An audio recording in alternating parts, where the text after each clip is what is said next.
This is a WATD Political Forum on 95.9 WATD, online at 959WATD.com. Now, live from Studio B, here's your moderator, WATD's Christine James. Good evening and thank you. Welcome to a WATD Political Forum. The election race is for the 6th Plymouth District. That's Pembroke and Hanson in precincts 2, 3, 4, 5, and 6 of Duxbury. We've got incumbent Democrat State Rep Josh Cutler here tonight. Good evening. And he's facing a challenge from Republican Tatyana Semyrog. Hi. Hello there. I'm your moderator, Christine James, and I'm joined by Monday Night Talk host Kevin Tocci. Hello. And reporter Charles Mathewson asking questions. Timing you all is Sandy Rollick.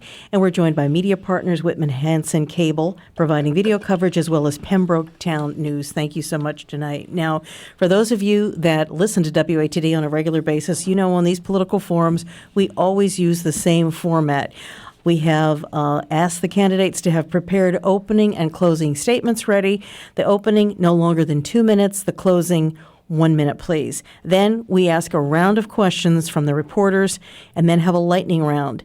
During the regular portion of the questions, the answer is 1 minute. The lightning round, it's either yes or no or 1 or 2 sentences tops. That's what we ask people to have ready. If there's enough time, sometimes we'll have candidates ask each other a question or two. We try to be very strict with the timing constraints. So when Sandy holds up the green, that means go. When you see yellow, that means you have 10 seconds. When you see the red, that means stop. I give a 5-second grace period. If you're still talking, you get the bell. I like to use it. I use it a lot. And if you're still talking, we cut the mics. Radio, we got to keep it moving here. So I tell people this is the way we do it. We try to keep everything right on time, and we appreciate everybody following the time as well. Now, just a few moments ago, we chose opening and closing order out of the official WATD newsroom koozie stand-in since the original one disappeared at the end of last election season. And we're going to begin with Tatyana Semyrog, and then we're going to go to Josh Cutler. And a reminder, we have a sponsor this evening. This political forum is sponsored by Stewart Painting, encouraging you this fall to take pride in your vote and in your home. Visit StewartPaint.com for special home repair and painting offers and to schedule a free estimate. Let's begin the evening and say hello to Tatyana Semyrog. Hi, thank you, WATD. I'm not a professional politician. I'm a mother of 3 girls, a widow, a cancer survivor, an entrepreneur, and an inventor. I'm also a refugee of the former Soviet Union. My parents brought me to America in 1988. My family survived horrible persecution under communism, including labor camps, executions, starvation, and death. That kind of silencing and oppression that I lived through in my birth country, I now see creeping in here. The labeling, bullying, debasing, marginalizing, and ostracizing is happening all over the country to people who don't agree with the left. It has happened to me as well when I became an outspoken critic of my opponent's policies. My good name has been dragged through the mud and smeared. I am yet to hear a denouncement or an apology from my opponent for what the people closest to him are doing to me by attacking my heritage, past suffering, and character. I have spoken to so many people in the district who are telling me that it's happening to them as well. The people of Pembroke are eager for his denouncement of his business partner Becky Coletta's racism when she called the entire town racist, and she's afraid of, I quote, white men with guns. I know what oppression is because I lived in tyranny, and what my opponent has done by establishing a KGB-style apparatus in all 3 towns that silences and suppresses free speech is all too familiar to me. People are afraid for their livelihoods and their names to be destroyed. It's quite an operation where political operatives tied to my opponent dig up and smear anyone who opposes Mr. Cutler. All this actually terrifies me, as I know where it leads to. I am running to stand up against this oppression, to give people hope and courage. Our freedoms are under attack by the kind of socialist agenda my opponent has been voting for. His votes to defund our police, increase our gas tax, all while voting twice to increase his pay, speak of a radical leftist who has no business representing this district. His allegiance to Ed Markey and the Green New Deal and calls to fully disarm our police threaten our very freedoms. On November 3rd, I'm asking you to vote for me. Thank you. That was the opening statement, Tatyana Semyrog. And now the opening statement, Josh Cutler. Good evening, everyone. My name is Josh Cutler. I'm the state representative for Duxbury, Hanson, and Pembroke. Thank you, WATD, for hosting this forum. Thank you to my opponent for stepping forward to run for public office. And thank you to our audience for tuning in. It's been the greatest professional honor of my career to serve as your state representative and advocate for our district. That's because the South Shore is my home. My family first moved here about 75 years ago. My grandfather had just finished serving in the Navy in World War II. Together, he and my grandma started a business in Duxbury and raised a family. They made it a home. Now it's my home, and it's your home. We love it here because of the natural beauty, the historic charm, great schools, and vibrant local businesses. We love it because it's a great place to live, work, and raise a family. But there's no doubt we're facing some challenges. This is an unusual time in our nation's history. We have a public health challenge, an economic challenge, and also a political challenge. Meeting these challenges and working to solve problems is what motivates me every day. And while things in Washington may seem hopelessly divisive, here in Massachusetts we've forged a path of consensus and cooperation. That's the same philosophy I bring to my work. My mom's a Democrat, and my dad was a Republican. They both believed in the value of public service and hard work, and they taught me that fixing the problem is more important than fixing the blame. It's been a successful formula. As your state representative, I've helped secure millions of dollars in funding for our district and delivered resources to help our schools, seniors, and small businesses. I helped pass Nikki's Law to protect the disabled from abuse and the Energy Save Act to reduce energy costs and protect our climate. Just as important are the many constituents who've reached out to me during this pandemic. After all, helping people solving their problems is what this job is all about. Tonight, I ask for your vote again so I can bring experienced leadership and a record of delivering for our communities back to the State House. Working together, we'll overcome these challenges and emerge stronger than ever. Thank you. Thank you. That was Josh Cutler, his opening statement. Now let's go to Kevin Tocci, the questions for the candidates. Kevin? Thank you, Christine. I think the theme with a lot of our political forums that we've had here in WATD has been this particular issue, the call for police reform or law enforcement reform, which actually sparked the creation of a bill that the state legislature debated recently. I asked both of you, depending on what side you're on, how did you vote, or what are your thoughts on this piece of legislation? Does it go too far? Or if not far enough when it comes to the accountability when it comes to law enforcement in the Commonwealth? And we're going to start with Representative Cutler. Answers are 1 minute. Okay, that's a lot to get to in 1 minute. Hopefully we can spend a little more time on this later in the show. So yes, absolutely. I support policing reform. I think if you look at our state auditor came up with a report last year showing that 46 other states have some form of what's called POST, Police Officer Standards and Training, licensing and certification of police officers. It's not an uncommon thing for most professions. I'm an attorney. I'm licensed and certified. Hairdressers, architects, real estate agents.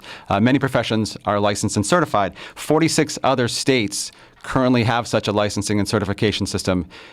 Massachusetts does not. And that was what the state auditor found, and she recommended that we implement one. And that is sort of the crux of the policing reform bill that the House of Representatives has passed this summer.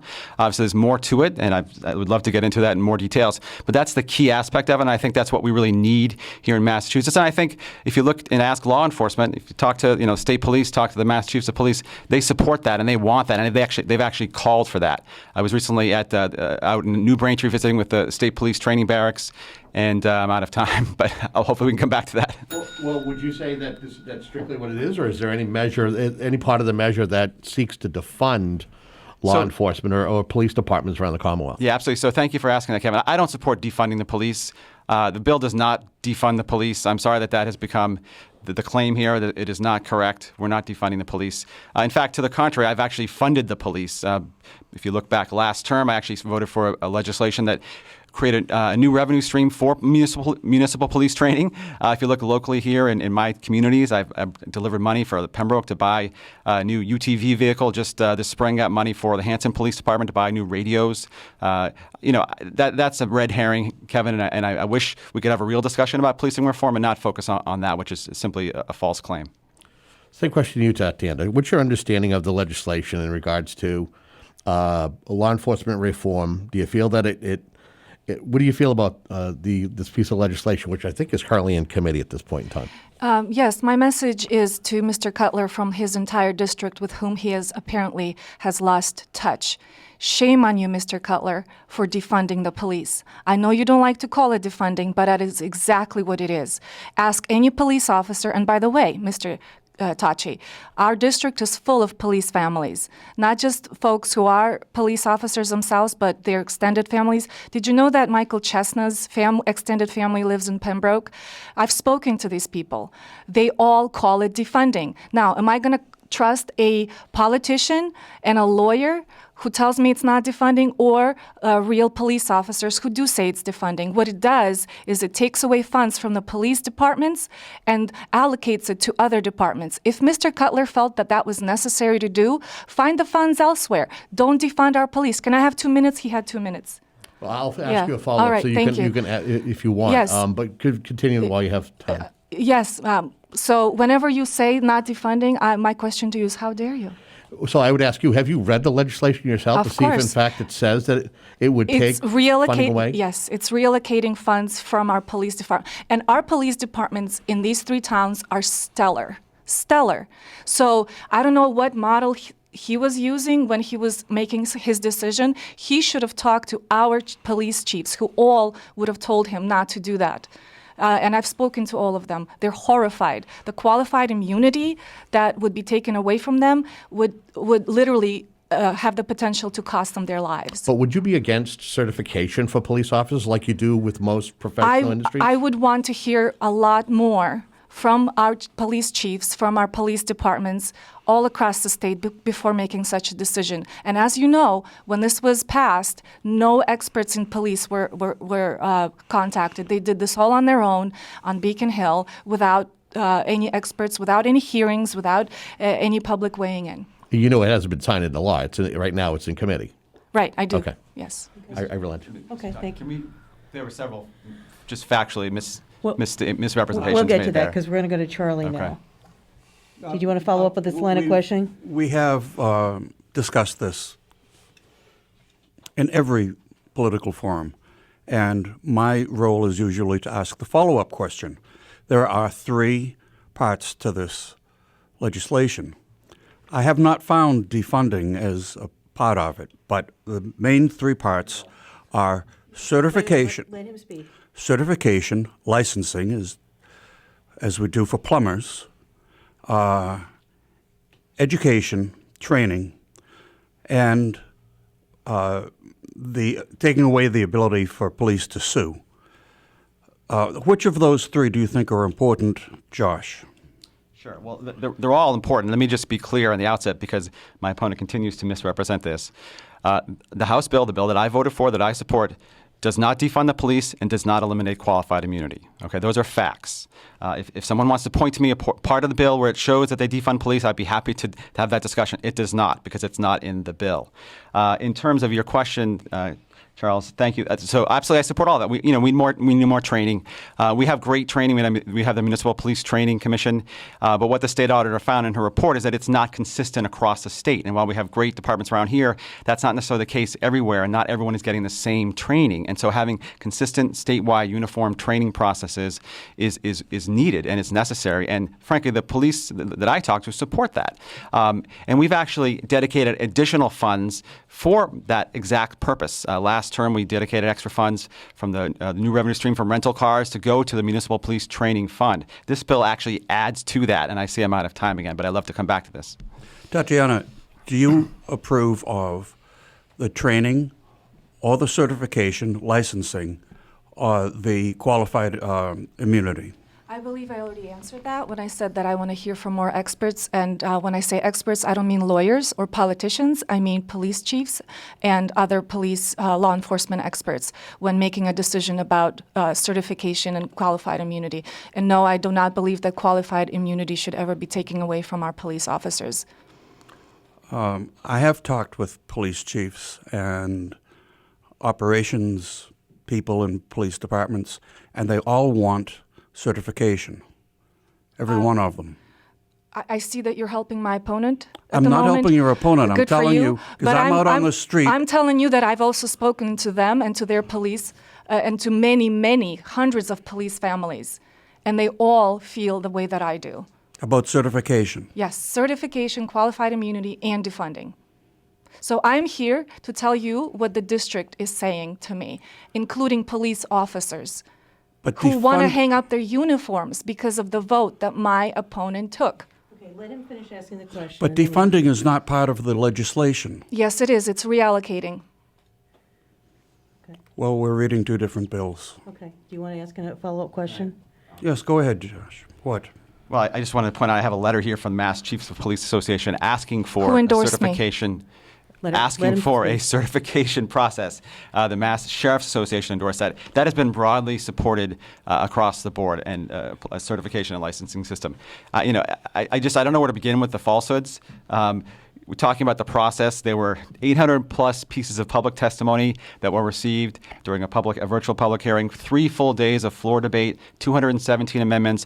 I've been in the legislature for now 7+ years. There's never been an issue that's gotten more attention than this issue, and rightfully so. It's an important issue. We need to get it right. I'm committed to that. I worked during the House floor debate to make sure that we strengthen the process, the due process protections for our police officers. I was in constant contact with all of our police chiefs. I was in constant contact with the Mass Chiefs of Police. You can look at the email. So I think this is an important thing to do. I think this deserves a little bit more time. Hopefully we can come back to this. But I think it's important that we can have just a difference of opinion, but the facts are the facts.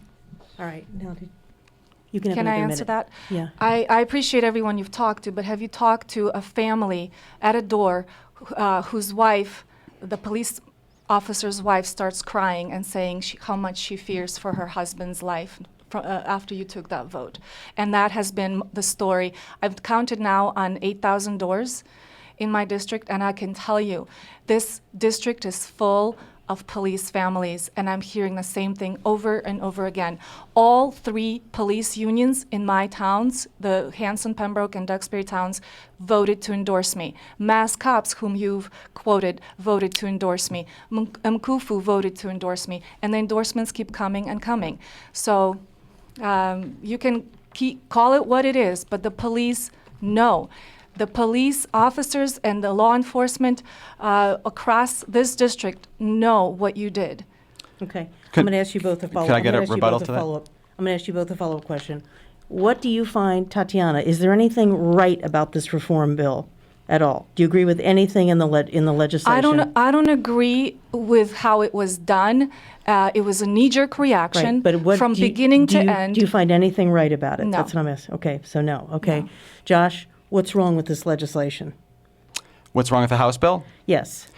I think overall it's a good bill. I think there's some changes that were made during the House, during the floor debate that I advocated for, amendments that I filed that were passed. One of them was to create a minor complaint process so that we don't bog down the system and having every little complaint against a police officer go to this new commission. So that was something I passed. It's now in the bill because of my efforts.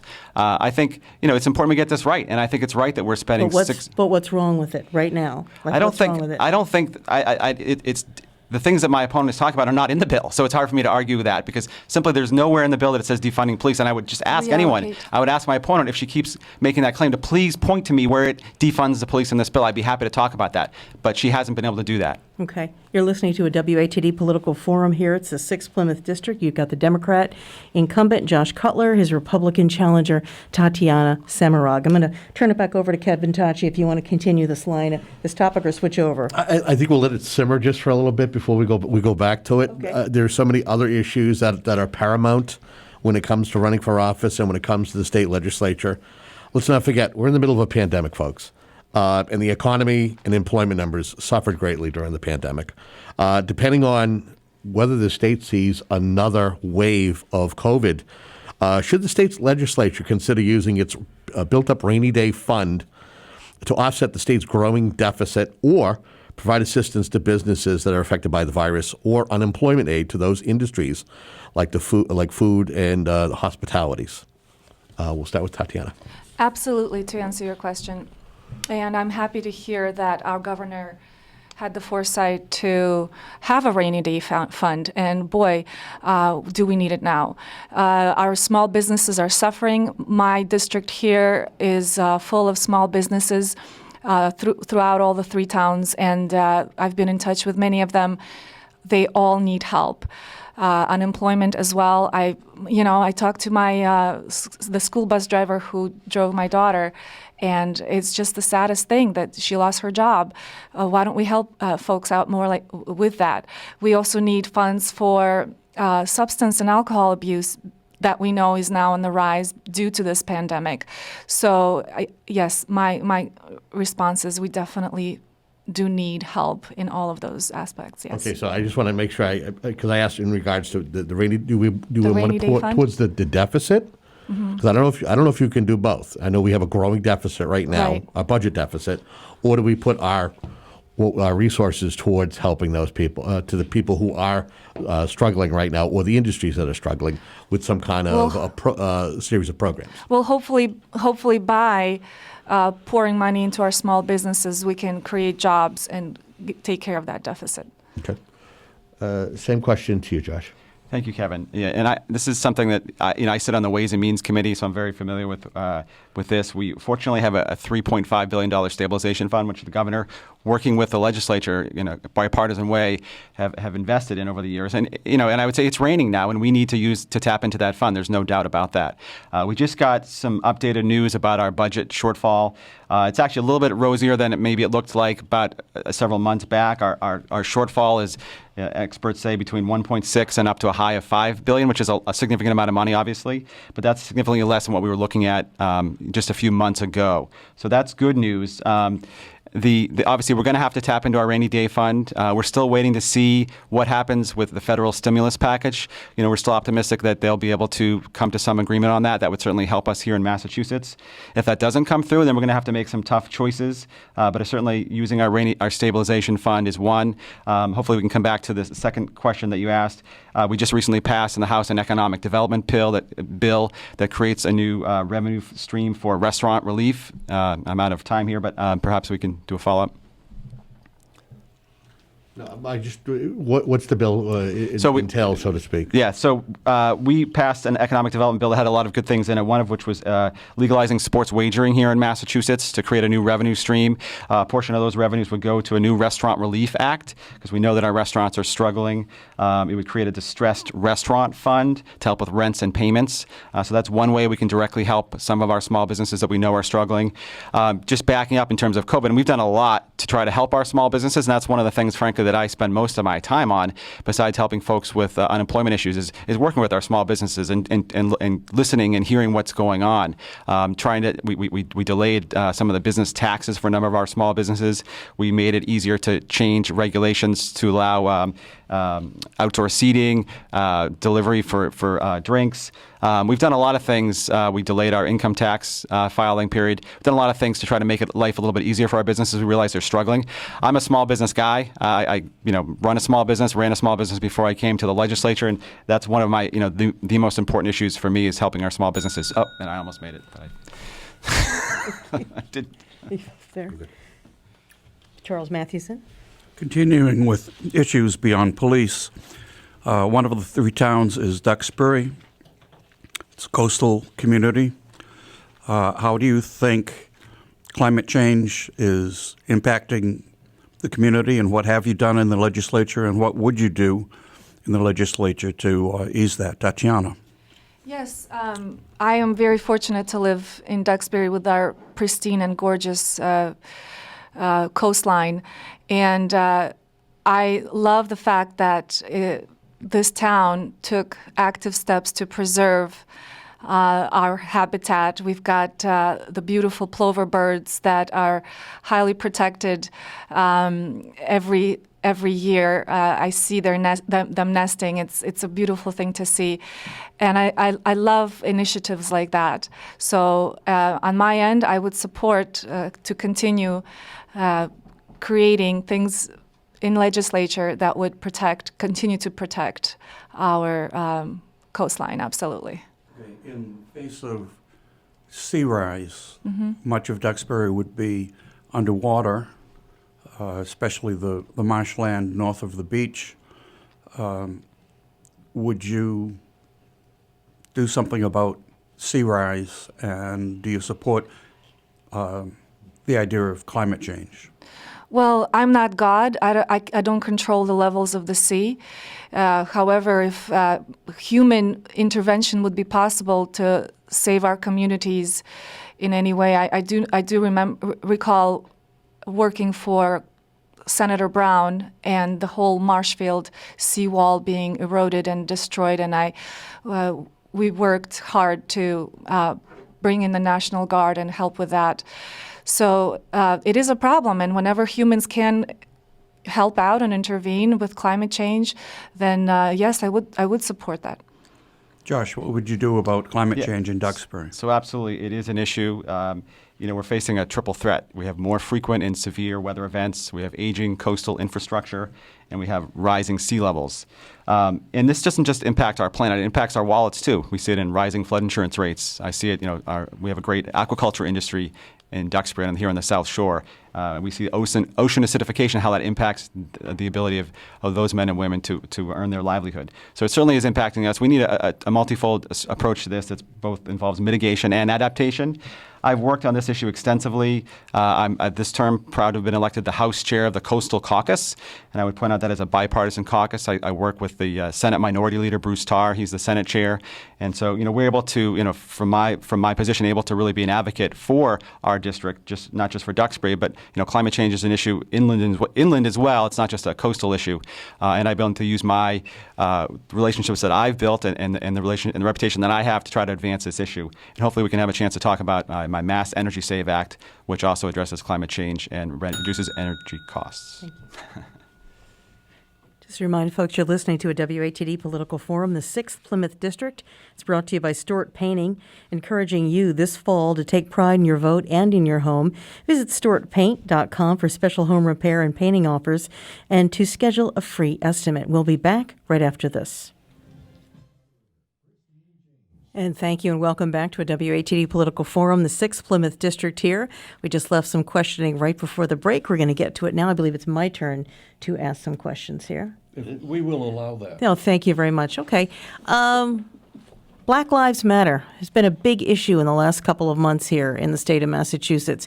Josh Cutler, do you support Black Lives Matter, Yes. the movement? Yes.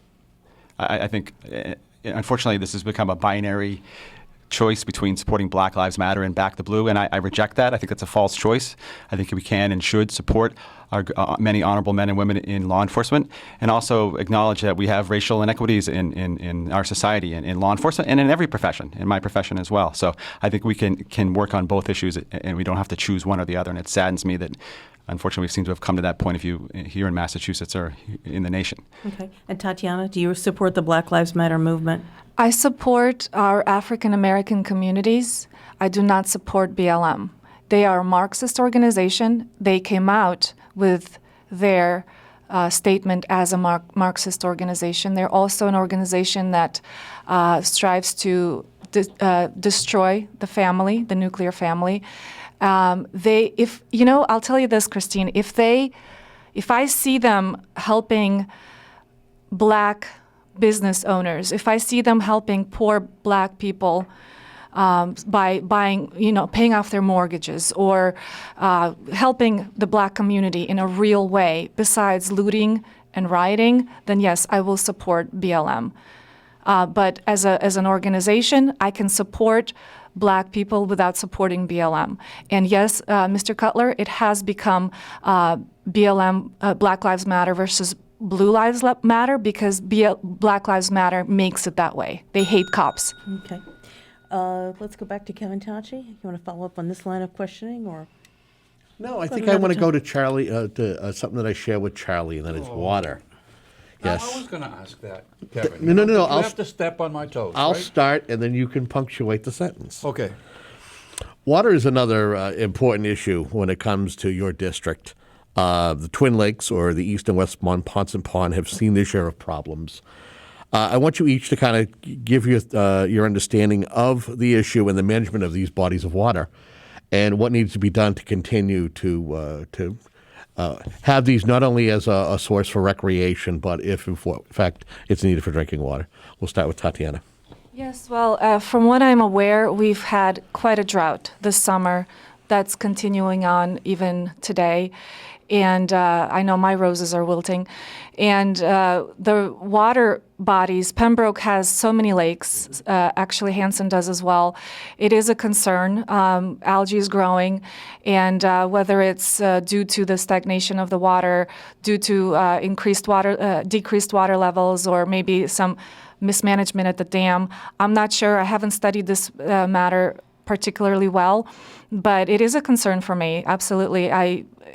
If elected, I would love to learn more about it, tour the facilities at the dam, and learn more about it so that I could help in any way that I can as a legislator. Same question to you, Josh. Thank you, Kevin. So I do know something about this, and I've in fact done a number of positive steps with my colleagues to address this. I believe the question was having to do with Silver Lake and water management practices with vis-a-vis the city of Brockton. As we know, 1964 law allowed diversion from Silver Lake, which impacts Monpont ponds. Working with my former colleague, Representative Coulter, we helped to revive the Central Plymouth County Water District Commission. I was waiting for that question, Charles. I didn't get it, but I was ready. It was good. You got the whole title out there, yes. You're eating into my time, Charles. To revive that commission, get it back up and running, which it has been. I know they're working on developing a water quality management program. Also worked with DEP to get them to issue an administrative consent decree, which they did in 2017, which now said that the city of Brockton cannot divert water when the cyanobacteria blooms are high. I think we still have work to do. I think I have a great relationship with Mayor Sullivan in Brockton, and I think we've worked together at the State House, and I think that's going to be important as we try to manage this. And it's not something where we're pitting the cities against the suburbs. We can work together and try to solve this. I missed a bit. Okay, because I took away from some of your time, would you help the city of Brockton become part of the MWRA? Or alternatively, work with the former Naval Air Base development?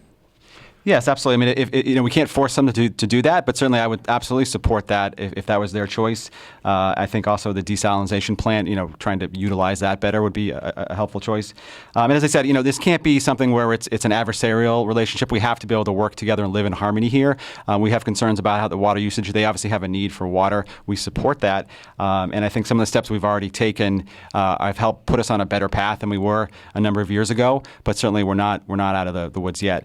We didn't really get into a chance to talking about the drought. Unfortunately, we're in a level 3 drought here in southeastern Massachusetts, and so that has a whole other set of issues that come with that. We obviously need to be addressing our water usage policies. I have a legislation called the Mass Energy Save Act, which helps to tackle energy efficiency and reduce water usage, and hopefully we can talk about that. I see that I'm just about out of time. Tatiana, because Brockton is taking the water from the Silver Lake towns that include Pembroke and Hanson, would you help ease the process for Brockton to become part of the MWRA? I'm not sure.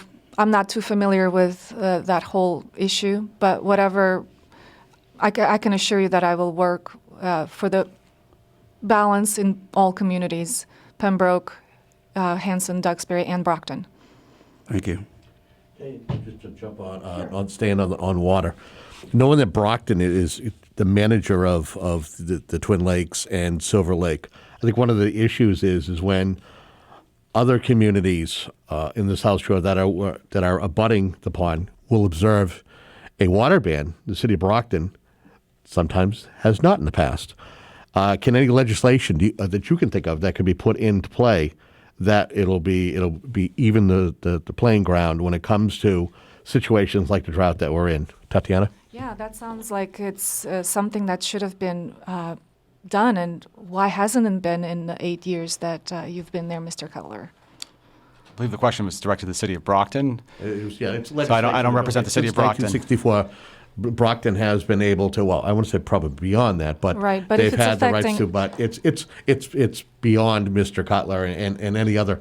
But now is the time to see if we can put something in place. What would you do to put legislation in place to make sure that if one community is observing a water ban, that all of them do? I'm not a legislator yet. Like I said to Charles, if I am elected, I will study this matter and I will take necessary decisions. Absolutely, there needs to be a balance. If Brockton is being given a free pass while our district and our towns are suffering, that's not fair. We need to be all on a level playing field. Water is quite a precious commodity that needs to be shared equally. Mr. Cutler, same question. What can be done as far as legislation that hasn't been done as of yet? Well, I think the drought is going to kind of force our hand in some cases, Kevin, because we have a drought for this entire region, including Brockton, and so that requires that we have year-round water conservation programs.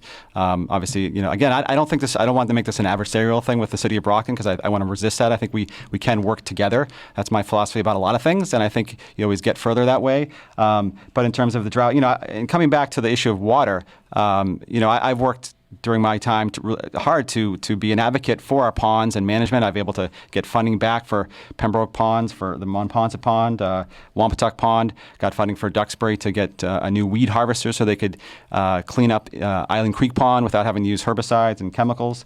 So these are important issues. Obviously, I will agree with one thing my opponent said. Our ponds and lakes are an important part of living here on the South Shore in our communities. We recreate in them, we enjoy their water, and we need to do everything we can to protect them. If you look at my track record, I've gotten a lot of things done, from the administrative consent order, funding for the Central Plymouth Water County Commission, funding for my own towns, and I'll bring that continued kind of work collaboratively to the State House. We got a couple, actually we got quite a few emails from listeners who sent questions into this forum with issues. And one of the issues was transportation. And this listener said, COVID gave us a brief break from dealing with the T. Something has to be done. What ideas do you think will help steer Massachusetts into the future and update public transportation in Boston, especially with these cuts that we're hearing that may be coming? The commuter boat may be cut, big cuts in the train schedule, buses. Some people on some of these modes of transportation, that's the only choice they have. So, Josh, what needs to be done? Yeah, no, it is. And I, do drive into Boston still, and even now the commute is not great. So I can only imagine when the economy is stronger. Certainly, we need to do more. I think if you look, in terms of revenue sources, how can we fund more transportation, both public transportation and roads and bridges? I think the millionaires, the quote unquote millionaires tax, which is coming down the road next year, will be on the ballot, which would add a surcharge for those people earning over $1 million with those funds dedicated only to education and transportation. I think that would be a key source of revenue if that were to be approved. We obviously need to invest in our transportation system. We can't just ignore it like we have for too long. And I think that would be a key way to do that. Obviously, I'm a big believer in even if you don't take public transportation, it impacts all of us. If you get on the Southeast Expressway and drive, and you're taking an hour and a half to get to work, that's impacting your quality of life. And it's because our public transportation system, we haven't invested in it, we haven't kept it up, that we're seeing those kinds of issues. Thank you. Same question, Tatiana. What needs to happen with public transportation? Looks like it's getting worse rather than getting better. Well, I'm glad to hear Mr. Cutler say that these issues have been ignored. And my question is why? Why that in all your 8 years that you've been in office, these issues have been ignored, and now all of a sudden, we need to do more for transportation. In fact, it seems like your response for fixing any problems that involve money is let's just tax more. You just passed in March a gas tax that would raise our gas by 20%. And let me tell you, this community of Duxbury, Hanson, and Pembroke are quite upset, feeling betrayed about it, because especially Hanson came out strong in 2014 against any tax increases. It was the top town in the entire state to do that, and that is in your district, and you still voted to increase the gas tax, and the folks are feeling very, very betrayed. Okay, and 30 seconds the to answer, say what do you think needs to be done with public transportation, you specifically? I don't have all the answers right now to lay out in literally a minute, but I could tell you that raising a gas tax is not one of them, and raising taxes on millionaires shouldn't be another one. This issue of transportation has been ongoing for so long, and people just get taxed and taxed and taxed, and it still keeps going. When is it going to end? Kevin Tocci, do you want another 30 seconds? Out of fairness, yeah. Okay. So first off, the gas tax is not increased. The gas tax is, I checked today, it was $2.11 a gallon. It's down almost 20% over a year. And in fact, compared to when I first took office, it's down 40%. It was $3.53. It was $3.53 then. So the gas tax has not gone up. Earlier this spring, before COVID, I did support an increase in gas tax of 6 cents, okay, not 20%, 6 cents, and would have delivered $950,000 back to our district in Chapter 90 funds for roads and bridges. That's a pretty good deal. That's cost effective in my point of view. Okay. Did you want another 30 seconds, Tatiana? No, I'm okay. Okay. Kevin Tocci? Recent campaign literature featured an illustration of the representative as a puppet to the House leadership and stated that voters in the district have lost their voice through Rep. Cutler. Rep. Cutler, I ask you, have the residents in your district lost their voice at the State House? Are you still an effective legislator? Kevin, absolutely. Thank you for bringing that up. I saw that mailer. I think, first of all, I have a very good relationship with the Speaker of the House. He's come down to our district. He's been down here in Pembroke. And I think that pays off, when it comes to securing funding for our district, reducing the burden on taxpayers here in our district. My ability to work with the Speaker and, frankly, work across the aisle as well, work with Governor Baker and his team, pays off for our district. So, I'm my own person. There's plenty of times when I've disagreed with the Speaker on things. But I think the important thing is we don't do things the way we do things in Washington. We try to find consensus and cooperation here in Massachusetts, and that means working together and solving problems. And I think the Speaker does a very good job of that. I think Governor Baker does a good job of that. And most often, we actually try to come together and iron out our differences and come up with an idea that everybody can live with. And so I think I'm flattered, frankly, to have that come out. I think the Speaker's doing a great job. I think the governor is doing a great job, and I'm proud of who I am and my ability to deliver for our district. And just in full disclosure, I received one of those in my mailbox. I do live in the district, so I was quoting from what was received in my mailbox. Tatiana, looking closely at your campaign, to me it appears your main issues are protecting law enforcement and reducing taxes. If you will, share with me another important issue or issues in your approach to dealing with them if you are or you become an elected legislator. To dealing with what? I said, share with me another important issue. So I understand that taxes and law enforcement are primary for your campaign. Right. Give me another issue or two that you are knowledgeable on and how you plan on dealing with them as an elected official.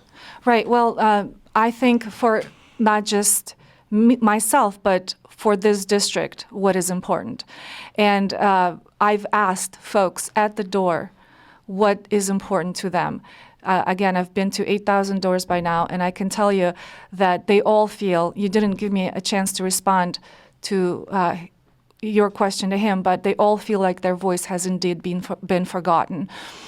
He does vote 98% time with the Speaker, and he has brought Boston politics into this district that has been independent-minded since the Civil War. So for him to say that he's proud that he's so affiliated with the Speaker is kind of a shame. I'm appalled by that, and let me tell you, his constituents are as well. They elected him on his promise of being a moderate, and he's just been siding with the Speaker over and over again. Okay. But I'm going to ask you, and if I can give her another 30 seconds, give me another issue other than defunding police. Other than attacking me. Give me another issue that is a pertinent issue in your district. Because your people have been attacking me, sir.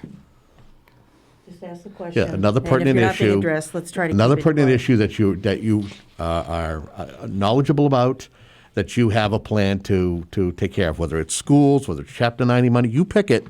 But what else does your campaign I'll about? tell you. Thank you, Kevin. So one of the issues, again, that I meet at the doors is people have lost hope. People are afraid of speaking their true mind. I come from an oppressed society. I have been oppressed as a little girl growing up in Russia.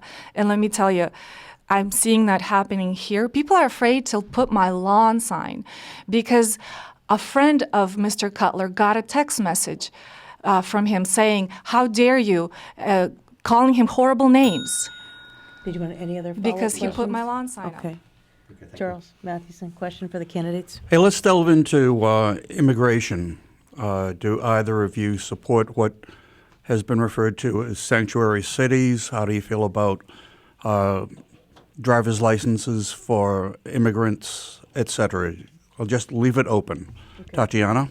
as an immigrant. Yep. As a legal immigrant, I came here in 1988 as a refugee legally and took advantage of the American dream. I can tell you that I do not support sanctuary cities in Boston or sanctuary states for the entire state of Massachusetts. It is dangerous to our communities. And as a widow with 3 little girls, I want to keep my community as safe as possible. So I oppose driver licenses for illegal immigrants as well. Here's why. Again, it's a safety issue. They need. How can they possibly get driver's licenses without cooperation from the federal government, without running who these people truly are? If we don't cooperate with the federal government, we cannot possibly give them driver's licenses. Josh, open-ended immigration. Yeah, no, okay, Charles. So I don't support those either. I do think it does concern me to hear this sort of fear mongering about immigrants. I don't like to see that. I think we should be a welcoming community. I haven't supported. It's come up a couple times. I have not supported the driver's license bill. Or the so-called sanctuary city bill. There's something called the Safe Communities Act, which I think is sometimes associated with that. Which there's some parts of that I do think are important, such as having a due process for everyone. I think everyone who comes to this country should have that, so we don't have people who are victims of crimes or witnesses to crimes fearing to come forward to share their stories, or domestic violence victims who don't want to report the violence. I think if you look at the ability to contact tracing gets impacted by if we people in immigrant communities are afraid to talk about their contacts, it hampers our ability to do contact tracing. So those are the kinds of things I think I would focus on. And it gets a little bit into the weeds. There's something called 287G agreements, which we have here in Plymouth County, which I think are appropriate. And I've had a lot of conversations with our sheriff, and I think that's something I'd love to chat more about. Any comments? Let's talk about gun laws here in Massachusetts. Some of the toughest in the country. Do you think they're fine the way they are? Do you think they should be lessened? Do you think they should be increased? What do you think about gun laws, Josh Cutler? Sure. I think we do have very strict gun laws here in Massachusetts, and we've in my term we've done a couple different pieces of gun legislation. In 2014, we passed a bill to give, for the first time, give police chiefs discretion on FID cards. Also added an appeal right, so-called suitability right, and really focusing on school safety and mental health. And that was a bill that really was a good example of bringing people together. That was a bill that was actually endorsed by the Gun Owners Action League and also Stop Handgun Violence, which almost never happens. And so we brought those groups together. But in 2017, we did a ban on bump stocks. I supported that. I think you never say never. If there's an issue that comes up and we need to deal with it, then we should take a look at that. We should always be willing to relook at our laws and see if we can strengthen them in some ways. But I don't think I'm not someone who's anti-Second Amendment. I think we need to respect that as well, and to respect the many people who do that. And I'm a member of the local Rod and Gun Club, and I have my own license to carry as well. Okay. Tatiana, what do you think about gun laws here in Massachusetts? They okay? They need to be less? They need to be more? I think they need to be less. I think we're too strict on our gun laws in this state. I'm a huge protector of the Second Amendment, and I've been talking to lots of folks here again, and they're complaining that the laws are too strict in the state. The red flag initiative is very concerning to me as well. Short and simple, we should have less control. Okay. Kevin Tocci, questions for the candidates? With the pandemic, we got a collective mindset where we're kind of focused on it. It's paramount, but there's still a drug problem in the state. What do you think things stand regarding the opioid epidemic and what needs to be done regarding the fight for drug addiction? Representative? Sure. Substance abuse, that was the headlines for a long time, and it's still a significant concern. We've seen a slight decrease in the stats, but it's still very concerning. We're seeing growing concerns with fentanyl. But in terms of opiates and substance misuse, I think we really need a threefold approach: prevention, treatment, and recovery. And we've taken a number of steps on all those fronts during my time. In terms of prevention, we created a Promote Prevent Commission. Our former colleague, Representative Cantwell, did so much great work on that. Supported funds for the Healthy Schools Initiative. We prevented this idea of doctor shopping by limiting first-time prescriptions, and made stricter rules about doctors prescribing opiates. We passed the Good Samaritan Act to help people who are in the throes of addiction, so they're not afraid to call for help or for police. In terms of treatment, we added funds for more beds for recovery. We supported the creation of drug courts in Plymouth, Brockton, and Hingham. And I supported legislation which is now law, to require insurance companies to pay for longer inpatient treatment. Ding, ding, ding. Okay. Same question. Your thoughts on as far as where things stand with the opioid epidemic and what needs to be done? Where they stand is very, very sad. We're up, I believe, 18% since COVID hit. It's people are relapsing, people are struggling and suffering.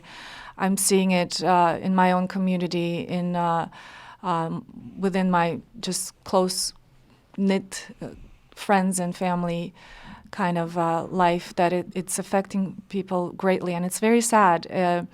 I think more could be done. We need definitely more funds for rehab centers, perhaps having folks stay longer in rehab centers. I think we could do more. People need our help. People are hurting, and unfortunately, we've been focusing on the COVID and testing people and the rates going up with COVID, but not so much focusing on helping people with fighting this pandemic. Okay. The opioid epidemic. We're going to go to lightning round because we're actually been running out of time, but we could spend another hour here. So lightning round, yes or no answers or one or two sentences. Charlie, lightning round questions for the candidates. 2 words. Question 1, yes or no. Question 2, yes or no. Josh. Question 1, yes. Question 2, no. Tatiana. Can you tell me what those questions are? The right to repair is number 1, and Yes. then the ranked choice voting is number 2. No. So yes and no. Okay. Kevin Tocci. Should wearing a mask be mandatory during the pandemic when traveling outside of your home? Yes or no? I guess, yeah. No. You have to be more specific. Should it be Anytime. mandatory when you leave your house. Should I you think be if wearing you're a mask? outdoors and you're social distancing, no? Yes or no? then no. But in Okay. most cases, yes. Yes or no? Well, it's not a yes Okay. or no question. I'm trying, guys. County government, I got to ask this. County government. I've never heard you ask that. County government, stay or go? Tatiana. Stay. Stay. Okay, let's go to closing statements. We're going to switch the order that we went to from the beginning. So we're going to begin with Josh, and then we're going to, Tatiana, remember, you've got 1 minute. Josh Cutler. Thank you, WATD, for hosting this forum. Thank you to my opponent and to our audience for tuning in. It's truly been an honor to serve as your representative.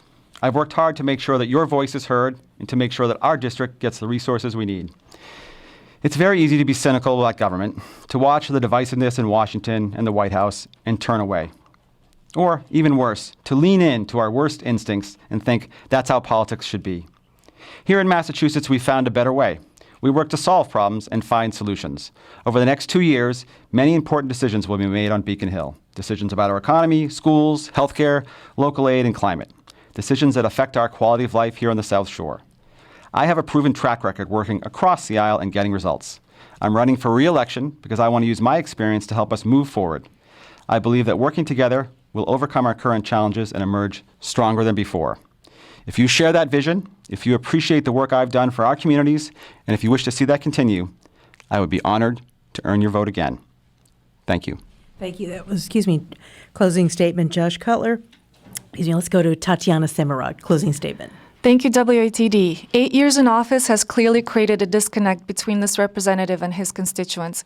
His true face as a radical leftist has been revealed, and people are seeing the truth. His votes have brought about a lot of hopelessness and fear amidst the community.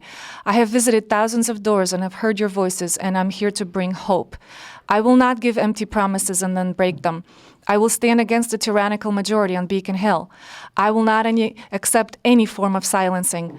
My American dream gave me everything I have, and I'm now standing up to preserve that dream against the kind of politicians, like my opponent, who systemically vote to undermine it. Our excellent police departments did not deserve to be betrayed by their representative.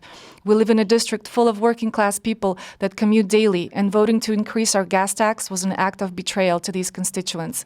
It's time we send a message to Beacon Hill that the 6th Plymouth District will not fall in line with their radical agenda. On November 3rd, I'm asking for your vote. Vote for Tatiana. Vote for hope.